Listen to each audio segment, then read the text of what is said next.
Hello viewers, welcome back to my YouTube channel.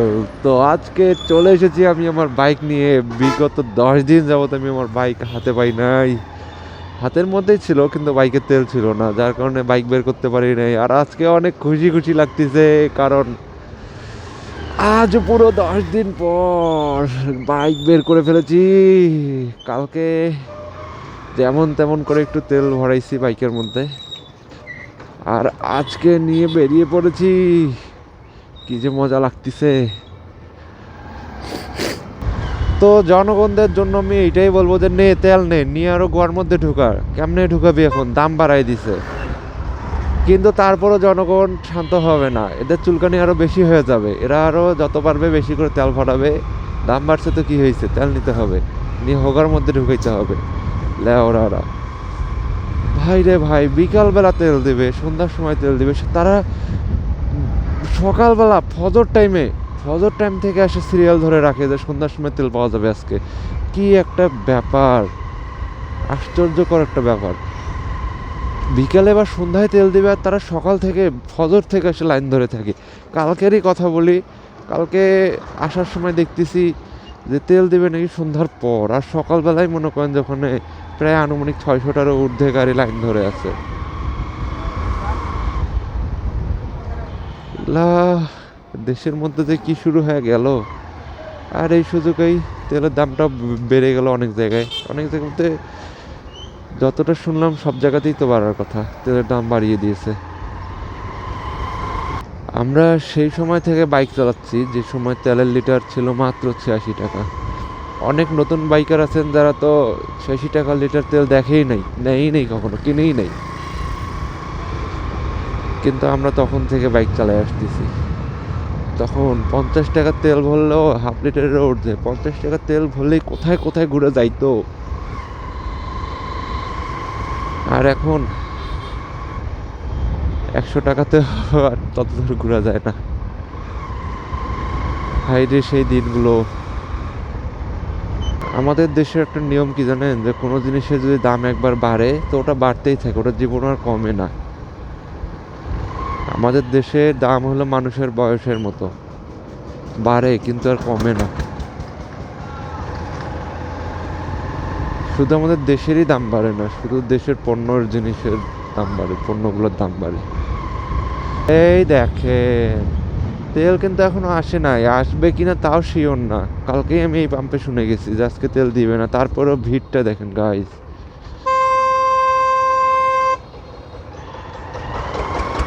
দেখেন just ভিড়, দেখেন ভিড় দেখছেন। মানুষ গাড়ি রাখিয়ে বাসা বাসা চলে গেছে।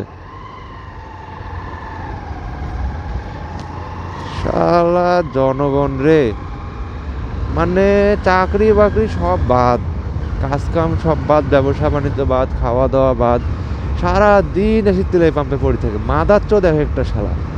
এই যেসব পাবলিক এরকম কোনো কাজ কাম নাই, কিছু নাই, হাঁকাও হাঁকাও হাঁকাও, গাড়ির কোনো প্রয়োজনে নাই, হাঁকাও এরকম তেল নেওয়ার জন্য এসে লাইন ধরে থাকে, হুড় পাড়াপাড়ি করে।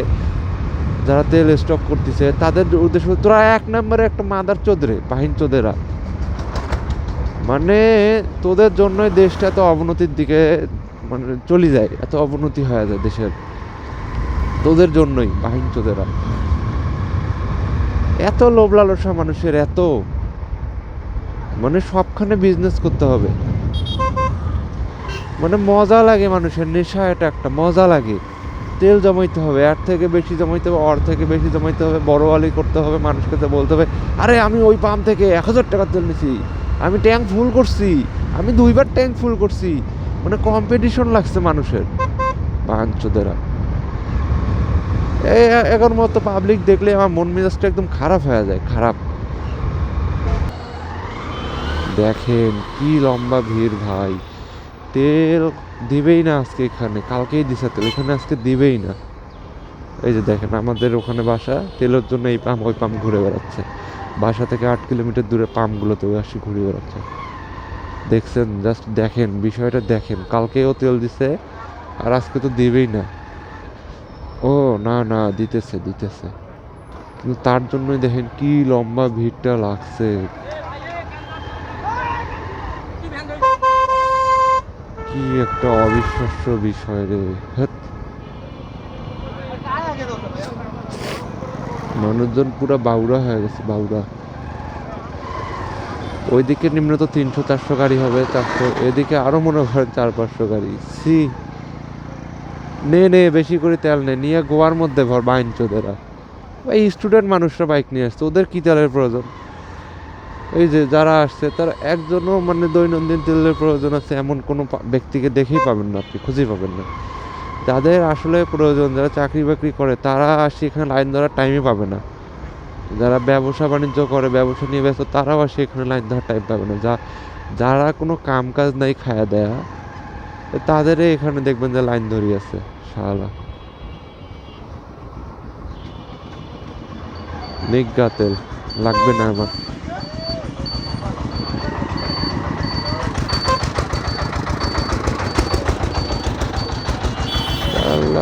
এগুলা মানুষজনকে, এগুলাকে আগে তেল বন্ধ করে দেওয়া উচিত। গাড়ি চালাইতে পারে না, আপনি সামন পিছন দেখা দেখি নেই, কোন দিক যাইতে লাগবে না লাগবে কোনো ঠিক নেই, হুদায় ঢুকাই দেয় হুদায়।